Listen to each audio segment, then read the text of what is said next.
Well, I'm hyped actually because like the hot weather's packing in here. So, it's time for jumper girl autumn or sweater girl autumn, I suppose. Soon, not yet, but Mm. inshallah, the temperature will return to lower levels and I will be cozy as fuck. So I'm ready to rock.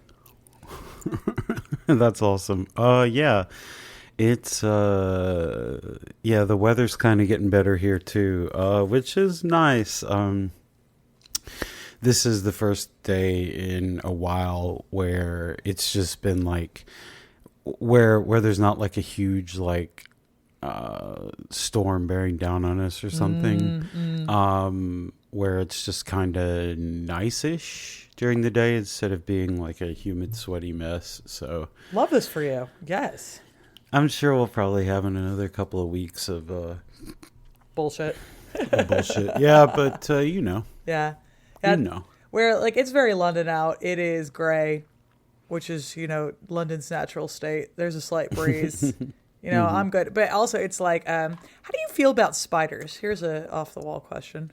I despise them Ah. in all forms. Yeah, so like it's spider season here. Ugh.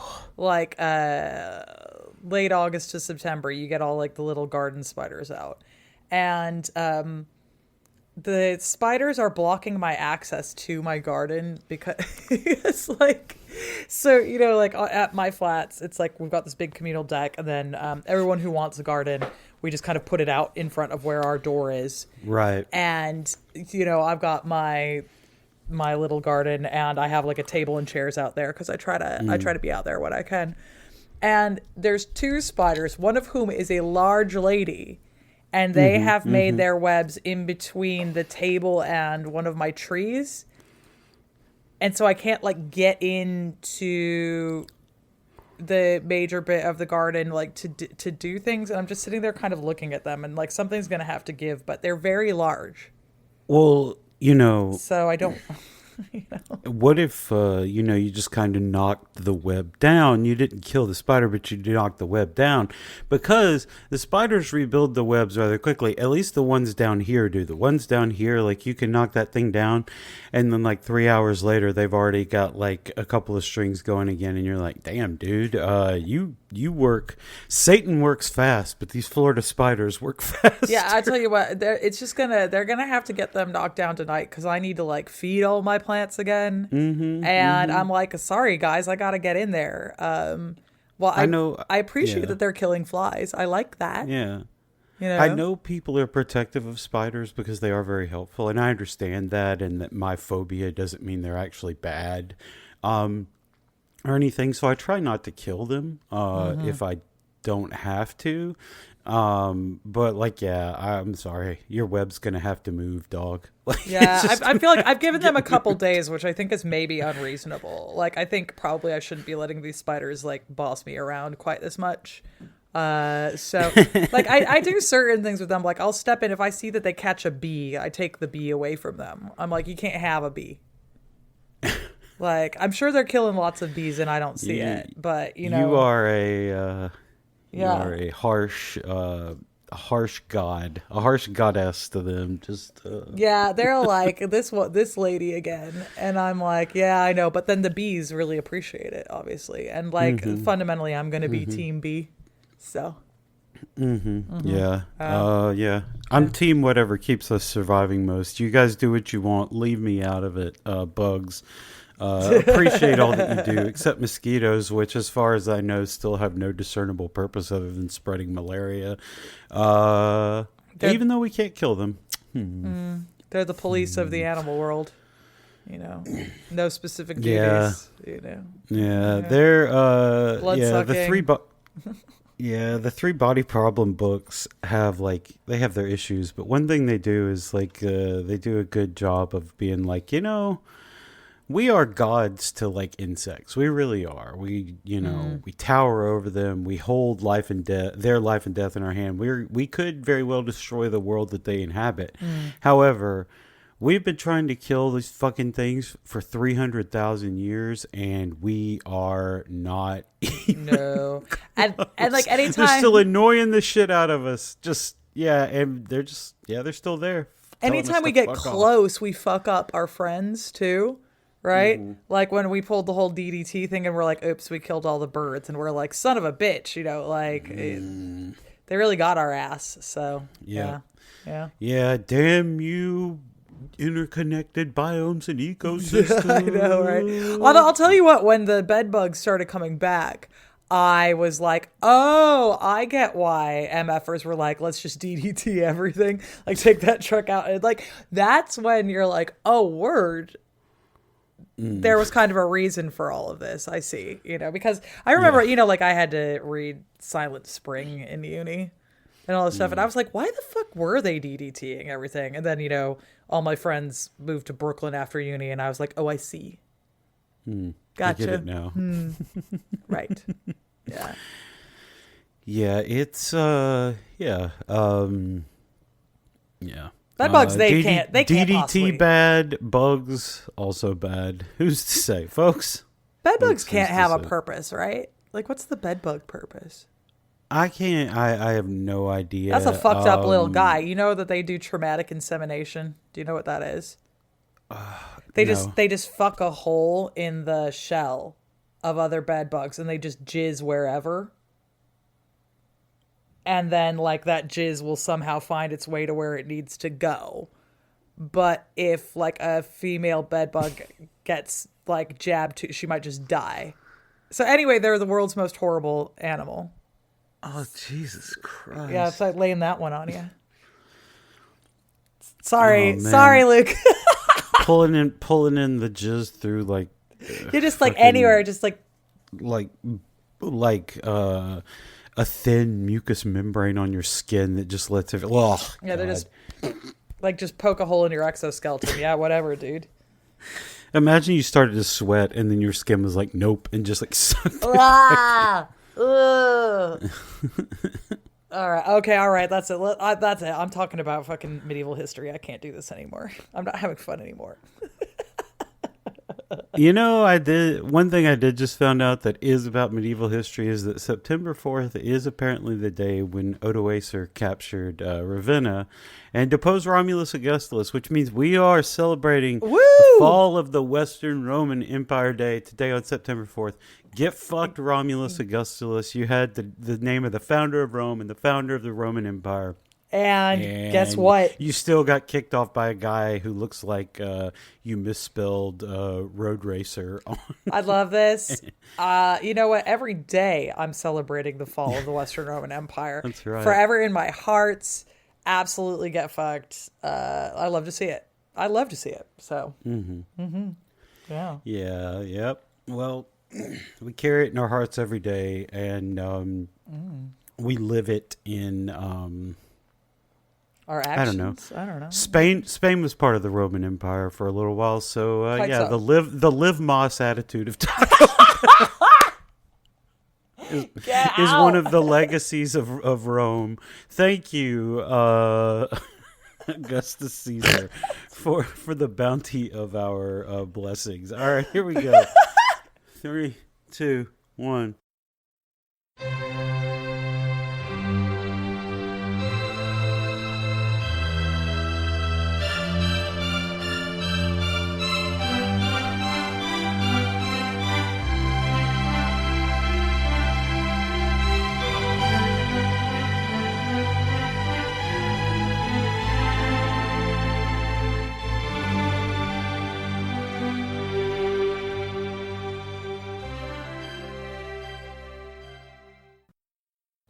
Hello, and welcome back to We're Not So Different, a podcast about how you can thank Julius Caesar for the invention of the Mexican pizza. My name is Luke Waters, and I'm an amateur historian. And as always, I'm joined by Dr. Eleanor Yanniga, who is anything but. Today, we have another episode request. Before we get there, we have a couple of questions. First, from one of our patrons, MG in your face. It seems like Dr. Yanniga hasn't lived in the U.S. for many years, but I'd like to hear her talk about the increasing popularity of Renaissance fairs or Ren fairs here in the U.S. I have not lived in the U.S. for many years, but I'm madly pro Ren Fair. Indeed, I have been on I've been on NPR's 1A talking about how much I love Ren Fairs, and I went to them growing up, and possibly that's how you get this way at some point in your life, right? So I think that they are cool and good, and I don't care about anything, right? I don't know, Yeah. like I got slightly miffed for like 2 seconds, then told myself to stop being like such a stupid jack off nerd. Because I saw really cool cosplay a chick was doing at a Ren Fair where she was coming in like medieval Chinese clothes, because she was of Chinese descent. And I was like, this whips, this goes so incredibly hard. But then, like, in the background, there was a guy in a plague doctor outfit, and I was like, "Oh, I'm so mad about the plague doctor." But then I was like, well, girl, it says Renaissance fair right on the tin, so it's in the early modern period anyway. And, so a 17th century plague doctor could theoretically be in there, but I just get really miffed about people thinking that plague doctors had something to do with the Black Death in the 14th century. And then I was like, you're such a nerd. Shut up and also fuck off. Like, let the people dress up like a goddamn plague doctor if they want to. Like, people be dressed up as fairies and elves. Great. I liked to go and see the jousting. I thought that was really cool. At the ones we went to, there was always someone who would sell you like a little velvet bag. Like I had a green velvet coin purse that I got at a Ren Fair. That was like my very favorite thing. I like how there are flower crowns and stuff. I think all of that's cool. And also, I think that they do a good job of kind of recreating what the vibe would be like at a tournament. Like get some street meat. I mean, like, are you going to be able to get a turkey leg at a jousting? No. No, you're not. But whatever, like, you would get the equivalent thereof. I think it's cool how there are a bunch of people who do weird handicrafts who get to do things. I think that's nice. I like that there are like blacksmiths there and things. And I think that it's nice to let people have an opportunity to just like have a little medievalism play. That's cool. Yeah. Yeah. Yeah, I think we talked about it recently. I've never been to one. I've never been to medieval times either, for that matter. I've never been to medieval times. Like, look, but yeah, at some point in time, I will come to America and we'll go to a medieval times. we should. That would be awesome. That would be awesome. We'll do it for the show, recording live from medieval times. Yeah, recording live from medieval times. Like some guy gets knocked off.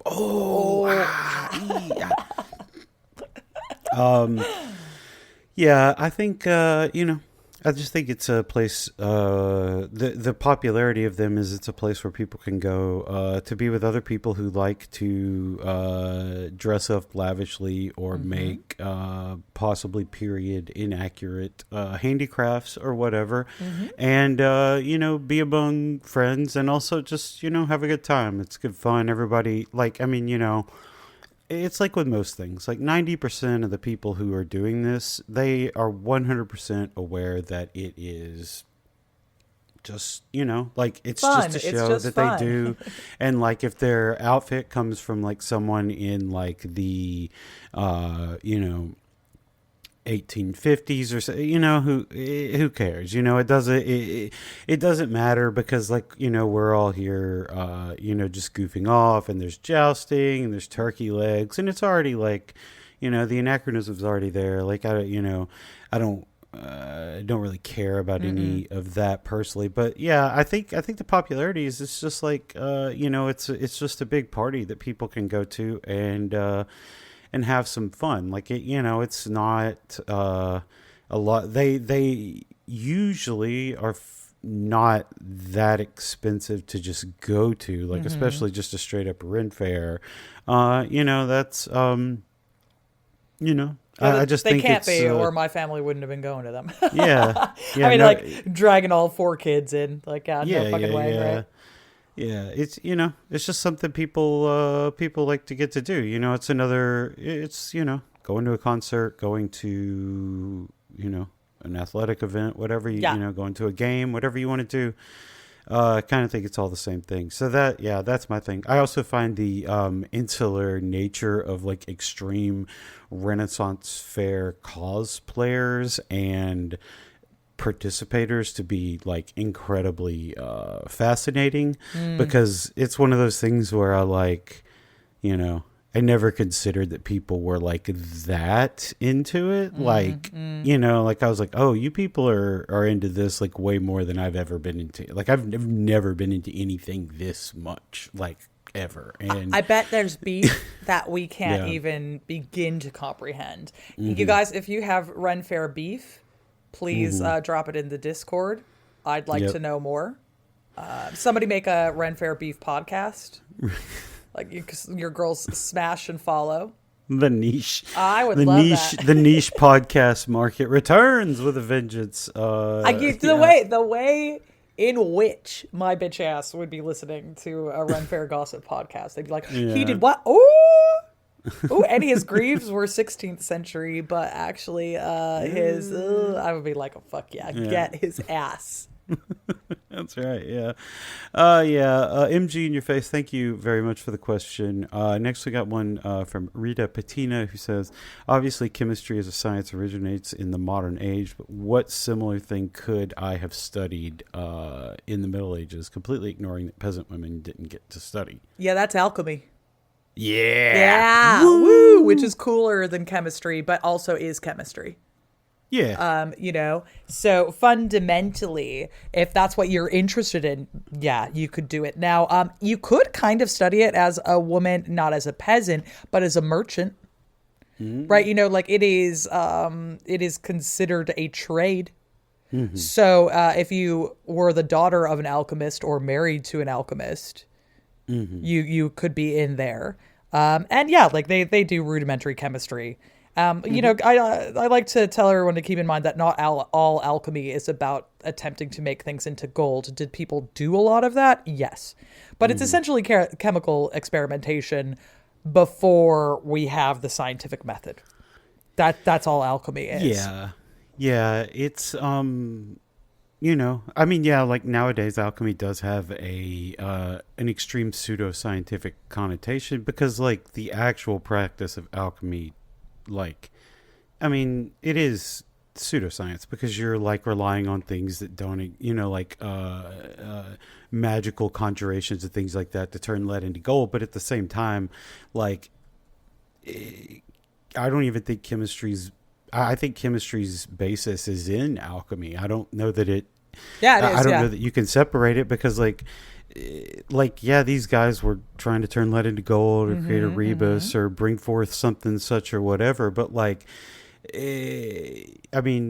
they also figured out, they boiled urine. They did all these experiments with scientific processes and everything. And now we would recognize it as a scientific method. At the time, they were, even if they knew what the scientific method was at that time, even if they didn't, they were still loosely doing it. And it's it wasn't until so I think it's Newton, that we have Sir Isaac Newton, that we have I think 1/10 of all of his written works are on alchemy, because he was a serious alchemist. He believed all this stuff, but he it was still combined with science at that time. I think after him was kind of when it really split off, and in the 19th century, when the scientific process became a extremely widespread thing that people were doing and attempting to practice. But it was science. It was real science until we figured out a better way to do real science, and then now it's pseudoscience. That's how I would describe it. You just got to hold it in your head like that.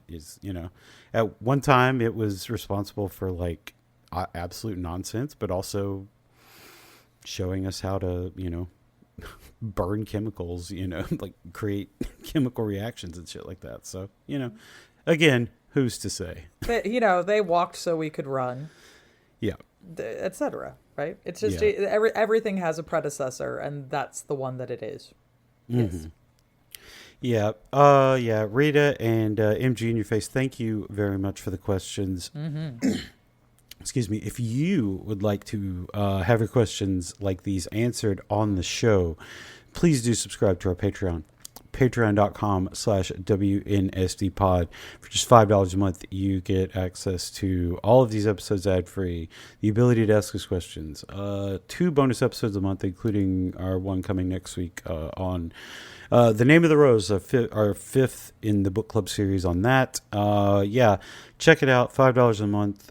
Give us money. It is fun, and we're nice. Yep. Yeah. All right, here we go. Pay us go ahead. for our labor. Yeah. Pay us for our labor, etc. That's right, yeah. All right, we're back and continuing our series of Day in the Life episodes. This time, looking at the lives of people in medieval cities, specifically merchants. This episode request comes from our patron David, who asked, quote, okay, this might be niche to my weird numismatic interests, but could y'all do an episode on currencies in the medieval period, end quote. Now, as you may have noticed, this does not specifically ask anything about merchants or their daily lives, and it certainly doesn't mention cities in any discernible way. However, the fun thing about running a podcast is you often get to slightly tweak things to fit the needs of the show. So here we are. Now, if you're someone who is interested in medieval currencies, don't worry. We will talk about that later in the episode. It's just that doing an entire episode solely about currencies and keeping it interesting would be difficult to do. Not to mention the inordinate amount of caveats when computing currency exchange rates over vast amounts of time and distance. If you've ever read or listened to podcasts about events from the early modern period, you'll know how difficult it is to convert something like the gulden used by many of the Holy Roman Imperial microstates to the modern U.S. dollar, let alone converting it back to the Florentine florin, the French iku, or the Japanese mon. And if you want to be even more confused, the term gulden broadly refers to a series of different currencies used in the Holy Roman Empire beginning in the High Middle Ages and was later a specific standardized Holy Roman Imperial currency. However, the term gulden was first coined to refer to the florin, a medieval currency that at various times may or may not have been synonymous with the medieval lira, which was its own widely used individual currency, but also sometimes just another way to say florin. It's all very confusing. And we didn't want to spend an entire episode with me drawing diagrams on a whiteboard and circling shit. Being like, the florin, this kind of florin is like this, Italian florins, they drive like this, but German florins, they, yeah. Exactly. Yeah. Yeah. So instead, we're just incorporating it into our Day in the Life of a Merchant episode because it's fun. I'm going to talk about how living in cities was both different and still similar to life on the farm, how medieval merchant travel worked, what currency exchanges needed to be made, how currency worked in a world that still mostly functioned on the barter system, and generally the key role that merchants played in medieval society and what it was like to be the one tiny group of people who could really travel extensively at this point in history. Yeah, so anyway, as we've done before, let's introduce ourselves. We are a merchant named Richter Tightfist, and we own a thriving wool concern in the northern Germanic city of Lübeck, a Hanseatic city in the mouth of the Trave River, or Trave, I don't know. We move wool sheared from sheep on the foggy backwater island of England, is then shipped to the western edge of mainland Europe, where it is refined and sold on to merchants and other buyers, like us, making its way throughout the continent from there. Richter moves his product to the eastern Hansa cities, even selling as far away as Novgorod and deeper still into Russia. So, yeah, Eleanor, when they aren't traveling, what is, what do they do? What are they doing on a daily basis? Because, I mean, with a farmer, it's like, well, you got to farm, you got to kill some livestock, you got to, pull in the whatever, you got to rebuild the Lord's fence, et cetera, et cetera. So but what's the merchant doing, or what's the city goer doing? So this is an interesting one because merchants, they've got the business of merchanting, but they also have staff. Right. Yeah. So a way to think about, these guys are bourgeoisie, right? That's what they do. But we need to keep in mind that so these are people who have jobs and they have a trade, but they also command considerable wealth, which means they usually have a household.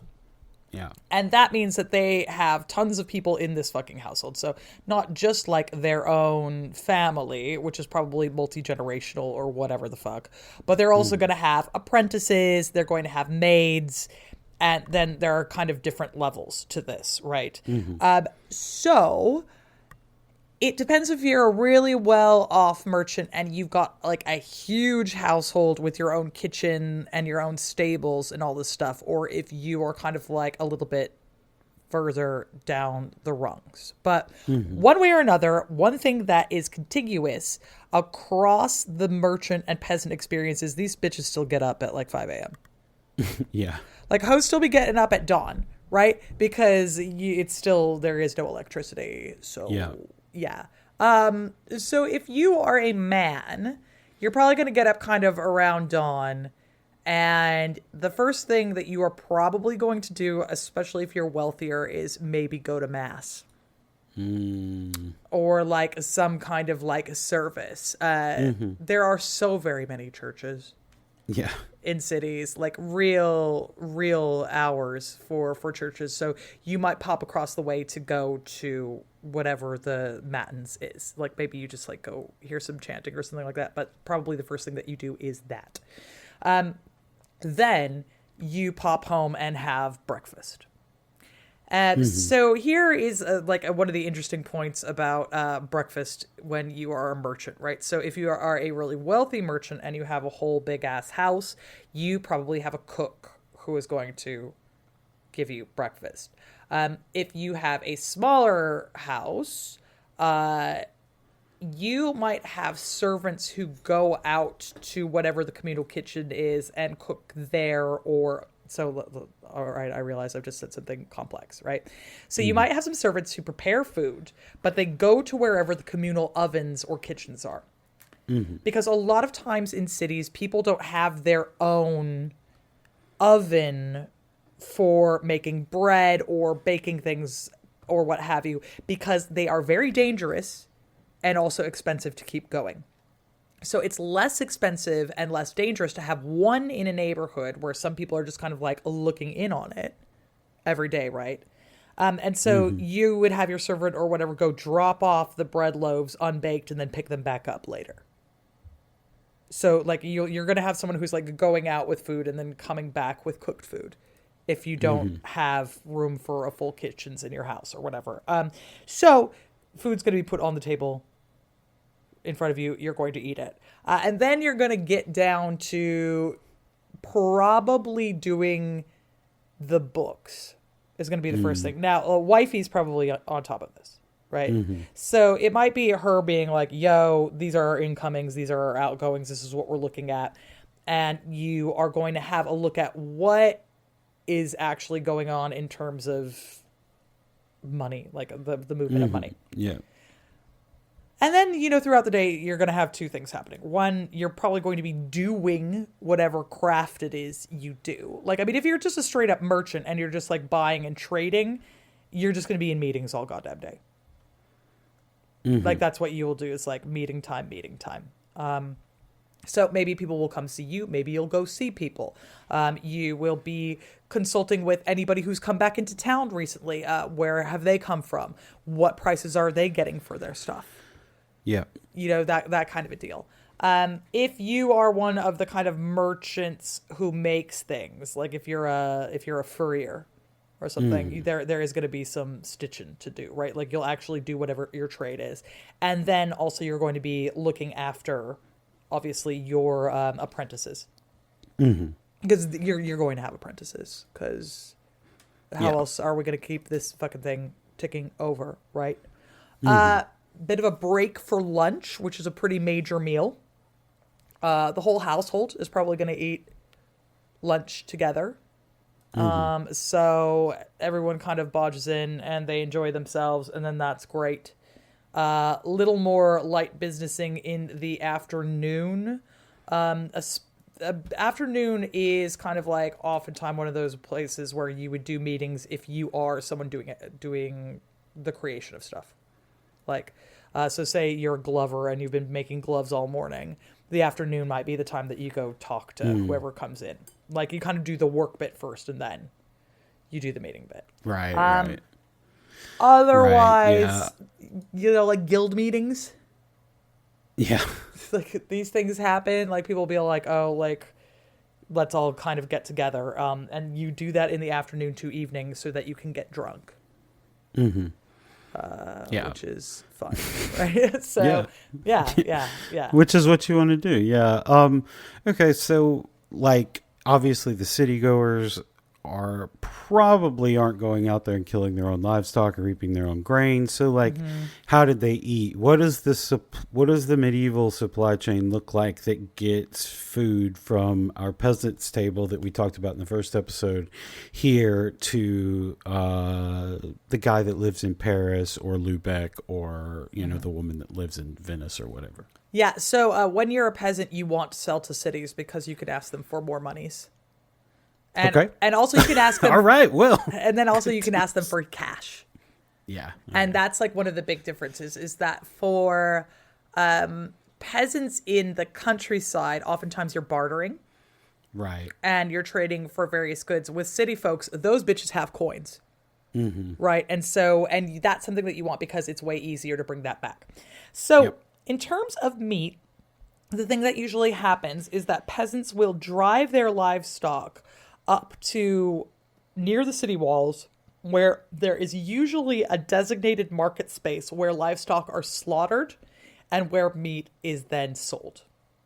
So meat markets, because of the byproducts which are gross, they're not going to happen inside the city. They'll be outside the city.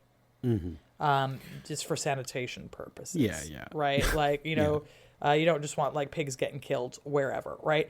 And it is much more likely that people are going to drive the animals there than they are going to be to bring meat because obviously you want it to be fresher. And also it's easier to kind of like move a bunch of cows, which will walk on their own, than put a bunch of dead cows in the back of a cart, which you then have to move, right? Yeah.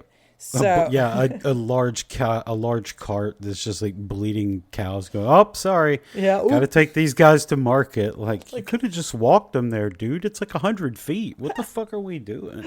Right. So if you're super rich, you then like send your kitchen staff or whatever out there. If you're kind of like a middle merchant person, like it might be your wife.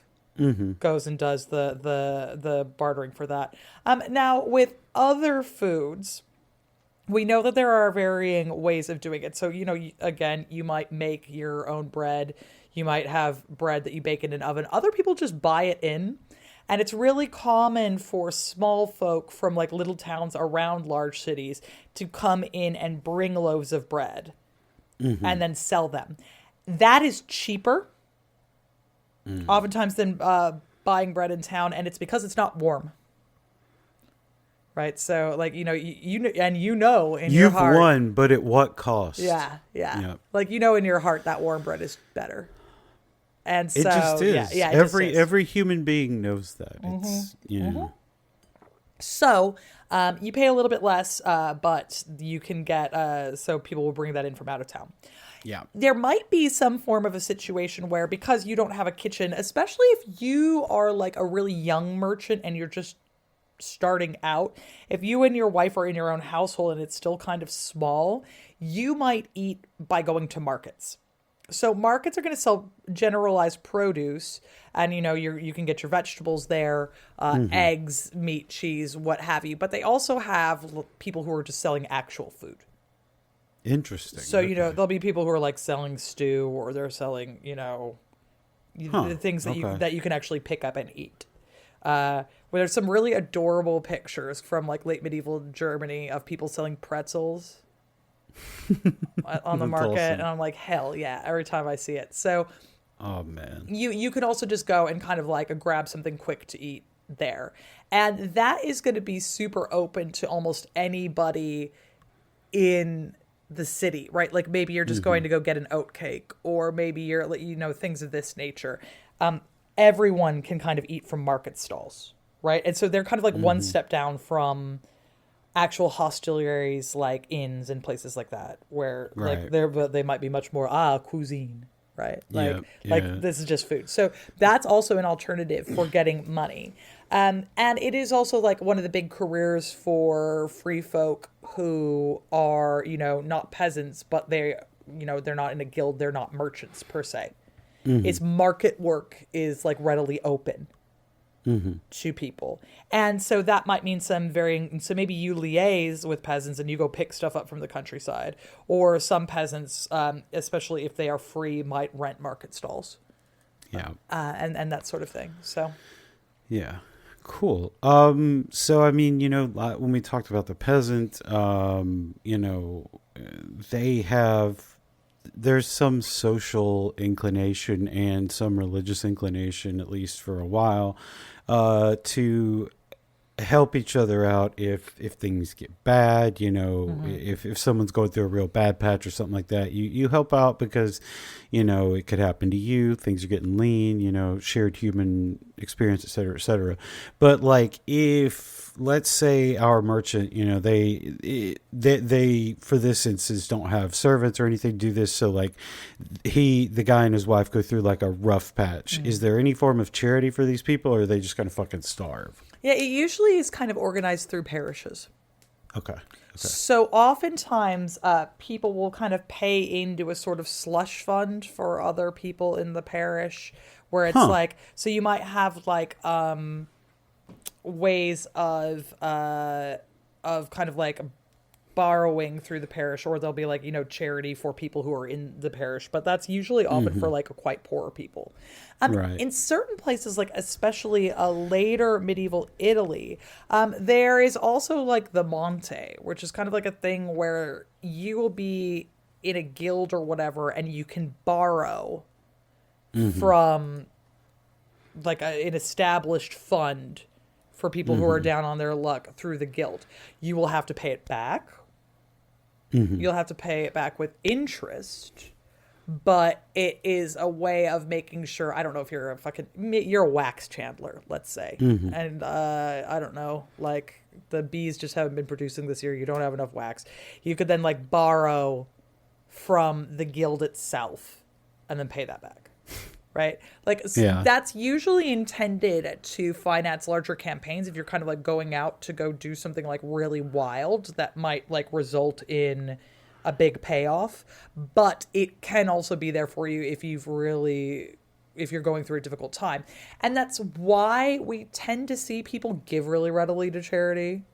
Like you belong to a guild not just to make sure that you can keep operating within it, but there's certain perks. There is, in theory, some people who are kind of looking out for you, right? Yeah. So there are ways to borrow, and there are ways to just receive money, right? Cool. Yeah. Yeah. Well, I mean, that's honestly better than what happens nowadays. Yeah. Yeah. But before we move on and talk about currencies a little bit, so, let's say a merchant, he gets some things going and he sells a dozen slabs of wool to a guy in Krakow. How is this agreement memorialized? Do they have like binding contracts? Do you have to make the contract in like the person who's receiving it? Does it have to come from their system? Like what are we doing here? So usually, like in a lot of cases, a handshake sort of is good enough.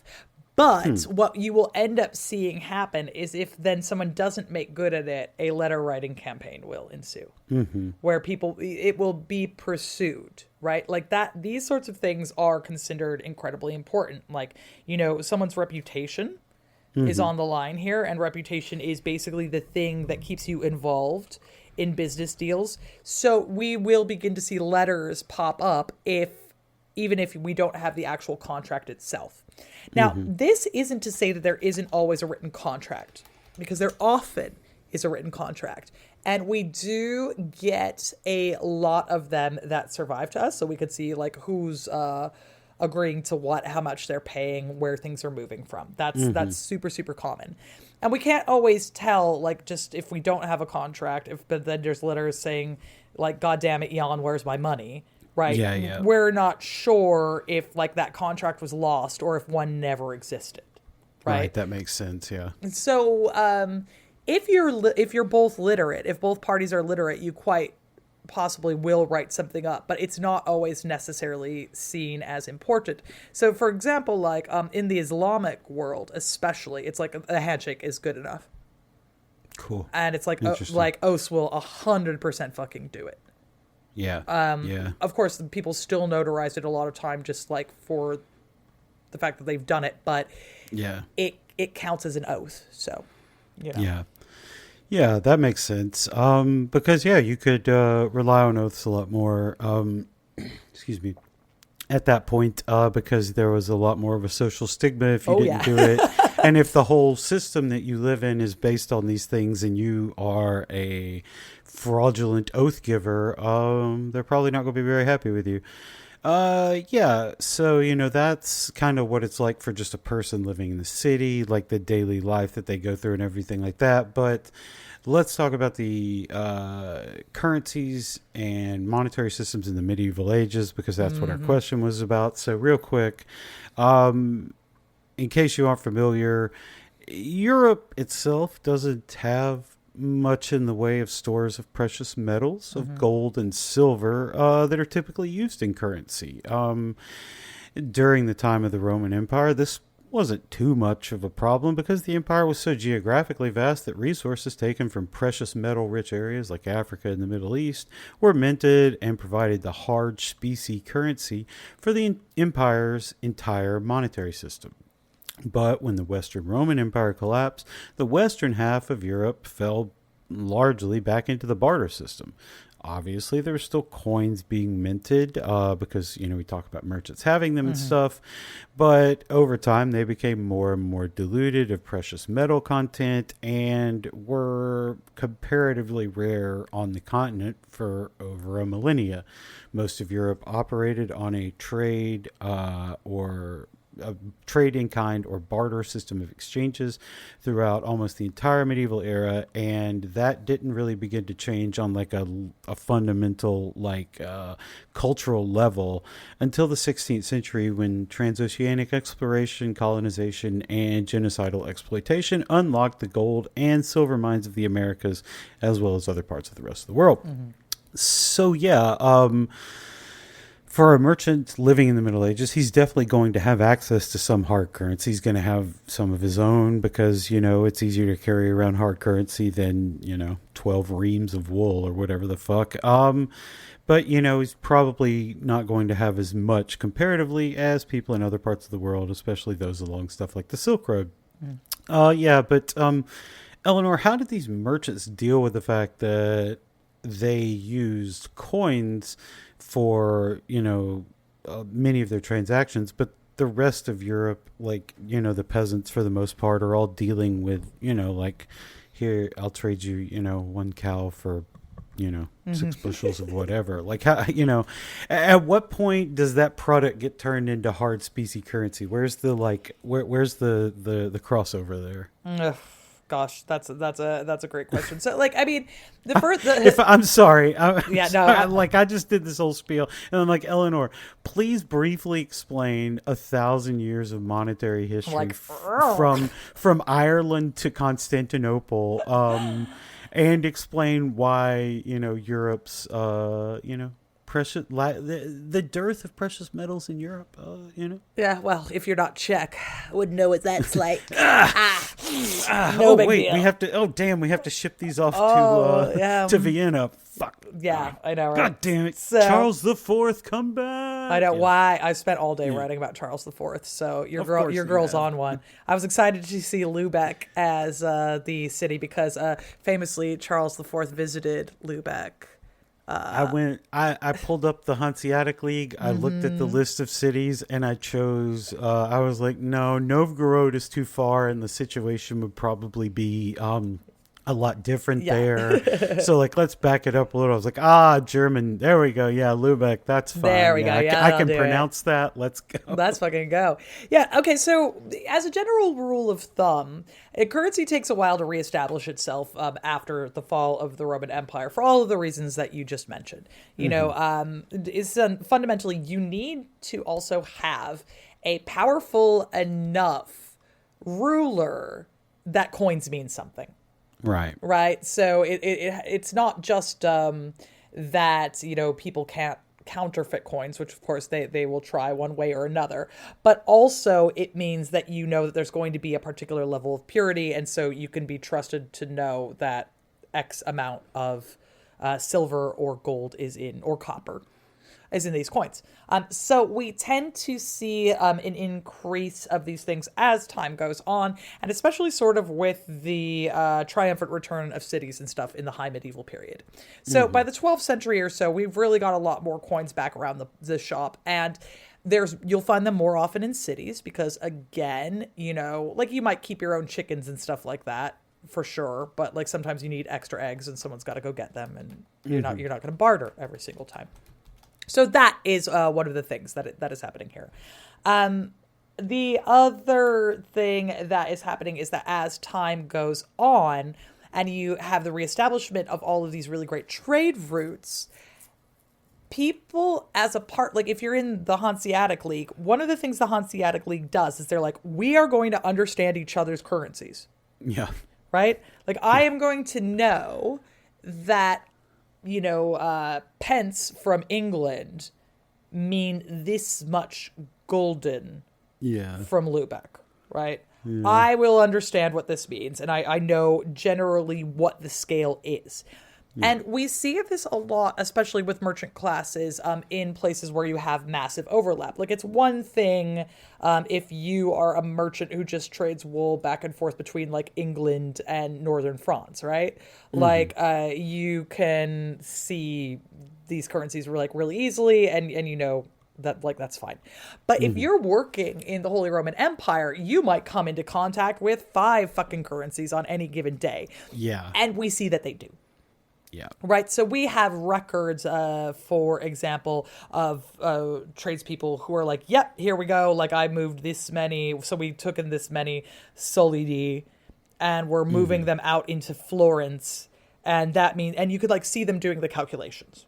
Yeah. So we have their ledgers in which they do this. So there's very clearly a knowledge about this. And that's part and parcel of being a merchant. Like, if you want to be involved in this, you need to understand what it means. More particularly, that's women's work. Yeah. It's like the ladies that are doing it. Yeah. Get the fuck out of here. Yeah, so like... A male accountant? I don't want that shit. What are you, woke? Get the fuck out of here. Exactly. So it's like, basically... one of the things that you're going to be doing as a merchant's wife is, as part of the education of your children and your girls, you're like, come on, this is how you do the books. This is how much this is worth. Here's how you weigh things. And we can see this in late medieval paintings. There's that, I think it's a Van Eyck painting it's like a merchant couple, and they're like reflected in a mirror, and like they're sitting there with money. Mm-hmm. And you can kind of see them puzzling through it. So it's, this is a really important kind of thing. And it's part of the generalized education and what you just need to fucking know in order to run a business, right? Yeah. Like, yeah. So. Yeah. So like, I mean, I guess I should say that like, it wasn't all barter, and in fact, Constantinople did maintain a commodity money system with a silver standard, they maintained a commodity money system for a while with silver, and they later had a commodity or representative system, where they had like a silver standard for a little while, but it broke down, obviously when the place collapsed. So, they had that kind of going with the monetary theory, but like, you mentioned it, like if you're in the Hanseatic League, or if you're in, like Venice or something like that, these exchange rates are going to be like, they're going to have them posted somewhere. You're going to see that. But like, how were they established for like, just like general transactions, like a merchant does somewhere else? What is like, how do you figure out the barter for like, this much wheat equals this much coin, or this much cow, or whatever? It generally has to do with the amount of time that it takes to create things, right? Okay. So, the more that goes into something, like, I don't know if you've heard of this guy called Marx, but, it's like the more, I haven't. Tell me more. I tell you more, right? But it's like the creation of linen, right? Like it means that you've grown the flax, you've spun it into thread, you've made it into cloth, and then on top of that, there is, of course, the actual making of clothes, right? So it's like with every added thing, stuff is worth more money. So bread is worth more money than wheat Right. because so many people are like involved in doing these things. Wine is worth more money than the grapes that make wine, and this sort of thing. So wheat's a great thing to have, and we simply love to see it. But you get it so that you can make other things out of it. There are cash crops that are worth more money, but they usually are also like involved in production at another end. So, for example, you can make a lot of money by growing madder, which is it's like a plant that makes red dye. And it commands a pretty good price. So if you grow madder, that is going to be awesome, and you can trade it with people in order to get like more money than you would wheat. But fundamentally, if someone then dyes wool with it, the wool that's dyed with the madder is going to be worth more money than the madder, and then a piece of clothing that is made out of that is going to be worth more again, right? So these are kind of how you make these distinctions. And of course, there are various ways of valuing things as well. We were talking about all the different horses that knights have in the last episode. And so if you've got various horses, they bring in different prices depending on how they're bred. But for most people, it's going to be about exoticism. Like if a commodity is rare, it commands a higher price. So, for example, something peasants can grow and sell for a lot of money as well, like cherries. Because cherries are difficult to get to market because they bruise easily. There's a really short season and they fucking whip. And everybody wants cherries, right? So you can make a lot of money on cherries, right? Yeah. Like for a couple weeks a year. Yeah. Yeah. So like at what level, when we're talking about the exchange rates between currencies, at what level is that being negotiated? Is that wealthy bankers doing it? Is that a royal thing? Like what are we talking about there? So there's usually there isn't always like by royal decree, this much wheat is this much gold, but because these things fluctuate as well. So for example, if you are in a time where there is a massive famine, wheat is worth more than gold, which is awesome, except for all the dying. But there's kind of generally agreed upon standards. So, for example, if you are bringing bread into a city to sell, there's usually a rule about the weight a loaf has to be and how much you can charge for that weight. So if you have, say, in London, a penny loaf, it has to weigh a certain amount or it's not worth the penny. So there are standards that are often set by cities and less by like a government, so like an overarching national government. So the good people of Lubeck very well may have a standard price for bread. You can't undercut people.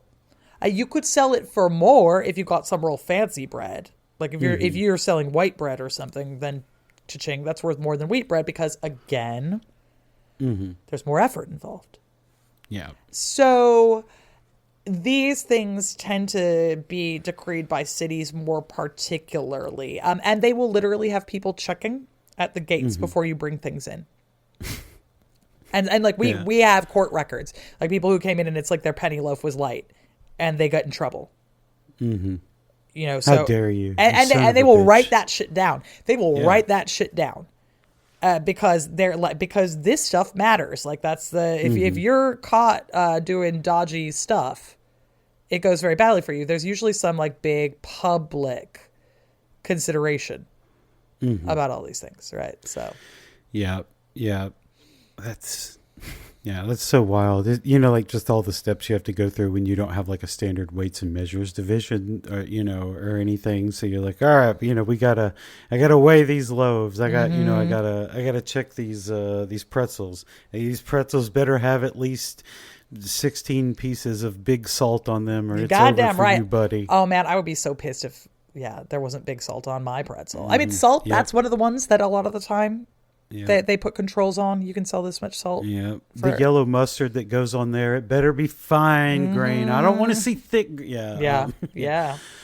Yeah, so I mean, obviously, all of us today live in the post Bretton Woods world where fiat currency rules, and specifically the dollar is, traded basically everywhere and kept as good currency. Otherwise, America will drop sanctions or nukes on you. Yeah, that's right. But, in the Middle Ages, did they have like I mean, I guess a gold standard for them? Like, this type of currency is gonna be like the highest grade because of X or Y, or was it just like, yeah, sometimes it's florin, sometimes it's a grosh, what are we It's usually about the content of metals, and it's mm-hmm, usually in which case you usually do a lot of it by weight. Right. So I have, in the meantime, remembered the painting that I am trying to think of, which is called The Moneylender and His Wife. It's by mm-hmm, Quentin Matsys. And you see the dude weighing coins. mm-hmm, And so why you're doing that is because they're all going to have a different kind of like metal content, but you can see how they're supposed to weigh out against what a standard weight is. So like you might have a silver ingot or whatever, and you'll be mm-hmm, like, okay, so it's this much is in there. There are places that are known for higher purity. So for example, if you're getting coins from Bohemia, mm-hmm, great, because like those are going to be pure silver, right? mm-hmm, Like you like taller are great, and you're going to be doing a lot with that. Now, a golden drac, for example, that's also really sweet because it has a really high level of gold in it. And one of the ways that we can ensure purity or understand purity within this is because since you are going to know what the weight of like a bit of silver or a bit of coin is supposed to be. Like you could only blow a coin out so much, even in the medieval period, before people yeah, are like, dude, why is this coin like so thick? Or why is it like, yeah. the size of like, I don't like. Yeah, it's like when that old cartoon where Donald Duck is cutting a slice of bread for Mickey or whatever, and he cuts it so thin, he Yeah. cuts it so thin that he can see through it. Yeah, I mean, you can also have coins, certain coins that are made with the ability to break bits off. yeah, And then you can just kind of like trade parts of that, or you can snip them off. And this leads to the term clipped, yeah, where you'll be like, oh, this coin is so clipped, like it's cheap now, because like you can because of they understand the metal purity, you can take bits off and just be like, oh, there you go, like there's a quarter, literally, yeah. So that exists as well. But there isn't the same thing that we have now in terms of like, it's like, it has nothing about like the market. Like if the line is sad, that's not going to make a coin worth less or Yeah. more. It's about the amount of money that's in it, which unfortunately will get like the gold standard people fucking hard now. But Yeah. yeah. Yeah, I hate but then, I hate to hand it to those bitches. So well, but then I mean, then we realized that like at the same time, like if somebody, if the Mongols had, taken over half of Eastern Europe and was like, no, you know what, we're not doing gold anymore, we're doing X, then they wouldn't, we're going back to seashells. All right, cool. okay, Then cool, people yeah. are doing seashells, and then it's like, oh yeah, the gold doesn't actually matter. It's just what Yeah. the people in charge say. It's like, Yeah. oh, Oh, it's I all, gotcha. it's all fake. It's all political. Oh, yeah. Mm-hmm. And then we're just back in the same, boat, because it's like, okay, cool. Well, yeah, your gold standard works, but only as long as, England and the U.S. and whoever say it does. And Yeah, completely. Yeah, it's like there are limitations to all these fucking things, right? Yeah. So it just is a little bit more stable in terms of Yeah. what things are, even if there's more instability by dint of the fact that you have to carry this knowledge with you. Yeah. But it's just one of those things that medieval people are better at than we are. Right? Like they just have room in their understanding of the world to be like, yeah, you're going to need to know off the top of your head what the exchange rate for this thing is. And I suppose that like I have that, right? By virtue of being a weird immigrant, like I keep abreast of like what things are. I tend to know at the very least dollars, pounds, euros, and the Aussie dollar because that's the makeup of my household, right? So I can roughly estimate what anything is going to be. Depending on, you know, where my loved ones are, who's hiring me for what. Like I can do quick maths because I have to, right? So it's one of those things where the human brain is amazing and quite plastic. And if you need to do something, it'll just learn how to do it, right? Yeah. Yep. All right. Let's get into our last little bit here on traveling. Because, like, you know, travel for us now is mostly just, you know, get in the car, get in the train, get in the plane. You know, like it can kind of be an ordeal, but you can still go from point A. You can still travel hundreds of miles, you know, in, you know, less than a day, far less than a day. So, you know, like, what the hell is medieval travel like for a merchant? You know, how, like, just from one aspect, like, how is safe passage arranged? Do they hire guards? Does the league hire guards? Does somebody, you know, like how does this work? You know, because some of this stuff is going all the way from, you know, like you know, London to Novgorod. Like, you know, that's a long ass way to go with no pirates or brigands attacking. Yeah. So I mean, you've hit on something already, which is that a lot of travel is done by ship. Yeah. Right. And things go by ship because that's the fastest way to move. And you can move fucking fast by ship. Actually, and it would continue to be the fastest way to move until the train was invented. Yeah, basically. Yeah. So you can really move very quickly on the water, and that's sort of how things were done. Maximum amount that you can get in a day on foot or horseback is usually, we estimate, about 30 miles. Unless you are rich as hell and you can rent a horse, go get on another horse, rent a horse, you know, do like a personal Pony Express type you can situation. Just hobble every horse getting from point A to point B. Yeah, and like people do that if there's a giant emergency, you might do that, but it's usually like your wife is dying. Yeah. You know, get home quickly. So yeah, by ship. Now pirates exist. They absolutely do exist. However, they don't exist to the extent that they will in the early modern period, just because ships are really fucking expensive. Yeah. So it's sort of like, yeah, I mean, if you had the kind of money to do that, you're not going to be a brigand with it. You're going to be a merchant, right? Yeah. Like that's how you're going to do it. Bigger issues with piracy can be found in the Mediterranean, because you have lots of competing different religions, which are like, it's completely chill. To like, you know, Christians can attack Muslims, Muslims can attack Christians, and they often will.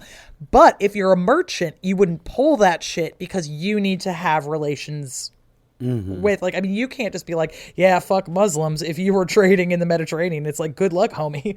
Like, hope you didn't want to import oranges, right? Like, that's not going to be what it is. But you can have more issues with brigandry around that. As a result, you might bring guards on board with you. Like, there'll be, you know, toughs that you will have around the shop. Hired goons. Like, hired goons is the answer to most of this. Like, a lot of time you take hired goons on the road with you. If you've got, like, especially if you are carrying stuff like in a baggage train or something like that, you have hired goons. Like caravans, they've got hired goons. And they get robbed all the fucking time. Especially like in mountains, like getting stuff in and out of Switzerland, like God help you. Because it's so things are always more expensive in Switzerland because it's like you got to get them through the mountain passes, and there's just a guy with a bow and arrow up there, right? And like now you're fucked. So like baggage trains get knocked over a lot. People tend to though travel or move goods in trains. For these purposes of kind of like going in on hiring people together, and also just the generalized safety. So like if everyone's got a big club, right? You're also often allowed to carry weapons when you're traveling in between towns. So you may not be allowed to have a sword ordinarily, but you're allowed to have a sword while you're traveling. You'll have to leave it when you get to a town. but you are allowed to do it in these instances. So yeah, like safety is a real concern, and it usually involves hired goons. Yeah. Yeah. I mean, I gotta imagine that since we didn't have motors and engines and stuff like that at the time, that it still took a long time to travel by sea and even longer to travel by road. So, like, are you completely reliant on the wind here? Like, if you're just like, well, wind's dead in the North Sea, guess this shit's not getting there until a fortnight or whatever. I mean, some ships will also have oars, right? Like very famously, the Vikings are about that life. And that is something that kind of carries over, especially for smaller ships. But if you've got really big ones, then your ass is about to get becalmed, right? And that's all you can do is sit around and wait. Like, you hear about this in Moby Dick and stuff where they're like, I'm so calm. Yeah, exactly. Right. So, like they are 100% dependent on wind. And it is a source of much consternation and worry. You see sailors, for example, oftentimes attempting to buy wind from magic purveyors. So, like, there are legends that, like, if you talk to, like, the Swami people up in, like, the far Arctic regions, they'd be like, oh, yeah, they can sell the wind. I'd be like, yeah. It's, like, a big thing in Cornwall. Where like you go to like your local magic lady and she'll sell you a little rope that's got multiple knots in it, and you undo the knot and then it brings the wind. Yeah, I love the idea of some Sami guy who rides a reindeer, and is still a hunter gatherer, essentially, being like, yeah, here's an empty jar of farts or whatever, and some guy's like, oh, thank you, fully like the relationship between the Sami and other people is interesting because they are terrified of the Sami. And because they're convinced they're all witches. Yeah. And the Sami are like, I am going to sell you this fart jar. Yep. Here's the fart jar.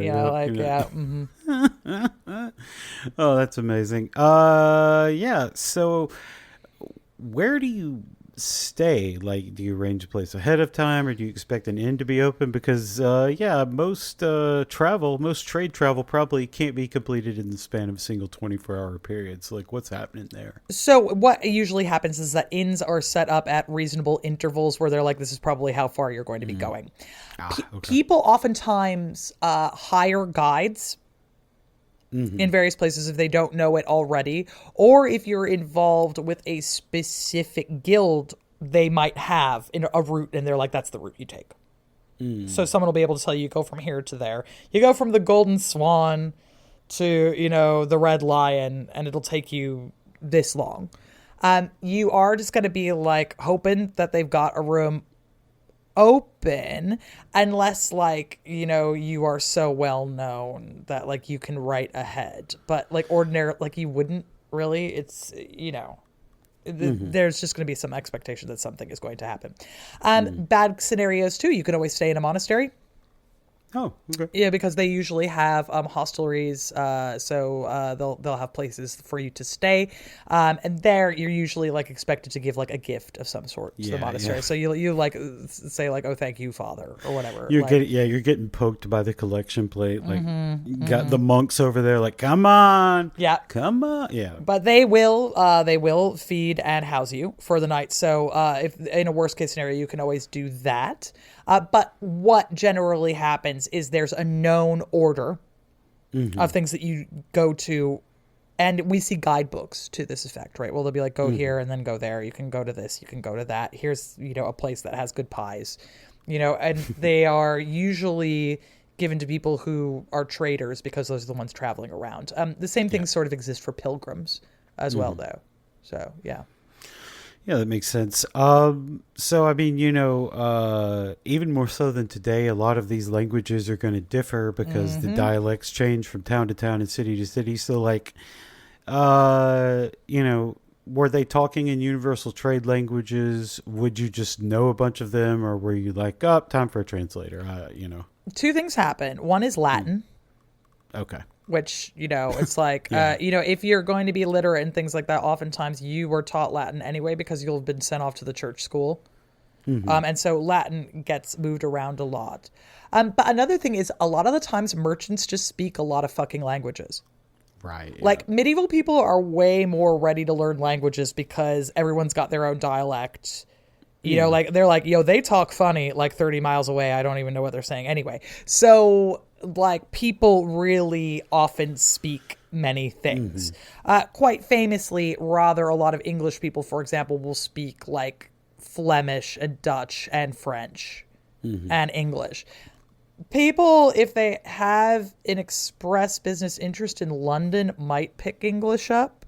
But why would you do that when you can expect people to speak French? Like French is probably the second biggest one Right. in Western Europe. And then you can get really far with some form of Germanic, right? Like for a lot of the Hanseatic cities, it's like whether you're speaking Dutch or Flemish or German, you know, like whether that's like Hopdeutsch or like whatever the fuck, like you will be made understood. There are translators. Yeah. And they certainly exist. But one of the things that is kind of expected of you if you're a merchant and you are traveling yourself is just like, Jesus fucking Christ, well, I'm afraid you're going to have to learn to speak like an adult, you know. Yep. Yeah. And then the last one on this, you know, let's say we go out and we're waylaid by storms or something, you know, we lose the cargo through no fault of our own. Are we fucked, or, you know, is there a kind of insurance, or, you know, is the guy who we owe money to just going to come and, you know, kill us for our money? Yeah, no, you're fucked. So like insurance gets invented in the early modern period. And it very specifically gets invented as a result of shipping because so many people got fucked for so long. So I think it's Lloyd's is the first and it was literally like kind of a form of gambling. And like they did it out of coffee shops in London where they're like, yeah, I'm looking for someone to insure X, Y, Z. And then eventually it turns into like we have established insurance houses that are back. But the thing is, you kind of need banking to have insurance, and we don't have banking quite yet. Where it like in the later medieval period, especially in Italy, it's on its way.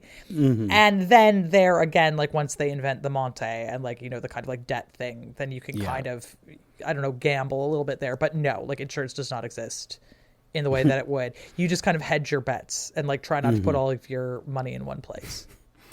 You know, and you lose that shipment. And you're like, well, not going back to Lubeck. Time to live my life in Novgorod. Ooh, nobody knows me here. Let's go.